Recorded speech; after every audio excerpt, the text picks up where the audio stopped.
ओम नमो भगवते वासुदेवाय। भगवान विष्णु के प्रिय भक्तों, इस साल भाद्रपद माह के शुक्ल पक्ष की एकादशी तिथि 14 सितंबर को शनिवार के दिन है। इसे परिवर्तनी एकादशी, जल झूलनी एकादशी और पद्मा एकादशी के नाम से भी जाना जाता है।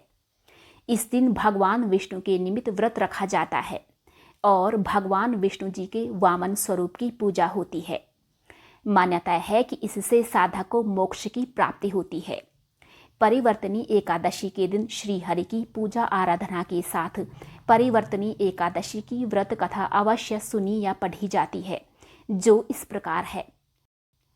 पौराणिक कथाओं के अनुसार एक बार युधिष्ठिर ने भाद्रपद माह के शुक्ल पक्ष की एकादशी का नाम, व्रत कथा और पूजा विधि के बारे में पूछा। तब कृष्ण जी ने युधिष्ठिर को एक कथा सुनाई, जिसे ब्रह्मा जी ने महात्मा नारद को कहा था।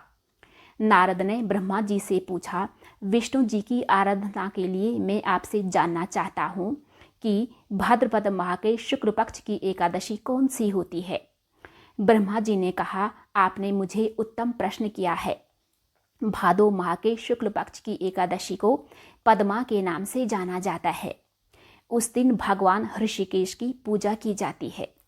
सूर्यवंश में मानधाता नामक एक चक्रवर्ती, सत्यप्रतिज्ञ और प्रतापी राजश्री थे।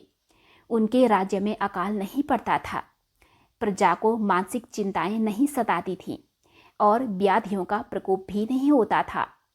उनकी प्रजा निर्भय और आर्थिक रूप से धन समृद्ध थी। महाराज के कोष में केवल ईमानदारी से अर्जित धन का ही संग्रह था। उनके राज्य में समस्त वर्णों और आश्रमों के लोग अपने अपने धर्म में लगे रहते थे। मानधाता के राज्य की भूमि कामधेनु के समान फल देने वाली थी। उनके राज्यकाल में प्रजा का जीवन काफी सुखमय था। एक बार किसी कर्म के फल भोग के कारण राजा के राज्य में 3 वर्षों तक बारिश नहीं हुई, जिससे भूख से पीड़ित प्रजा नष्ट होने लगी। प्रजा महाराज के पास जाकर कहने लगी कि आपको प्रजा की बात सुननी चाहिए। जल भगवान का निवास स्थान है, इसलिए वे नारायण कहलाते हैं। नारायण स्वरूप भगवान विष्णु सर्वव्यापी हैं। वे ही मेघ स्वरूप होकर वर्षा करते हैं और वर्षा से अन्न पैदा होता है और अन्न से प्रजा जीवित रहती है। महाराज, इस समय अन्न के बिना प्रजा का नाश हो रहा है, अतः कोई उपाय कीजिए। राजा ने कहा कि आपने सही कहा है।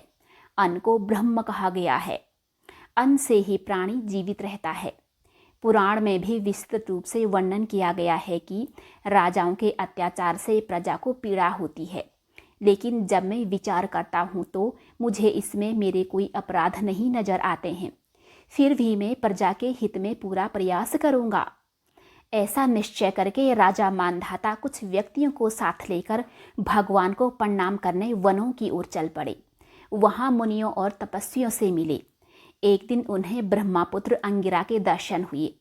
उनको देखते ही राजा ने दोनों हाथ जोड़कर मुनि के चरणों में प्रणाम किया।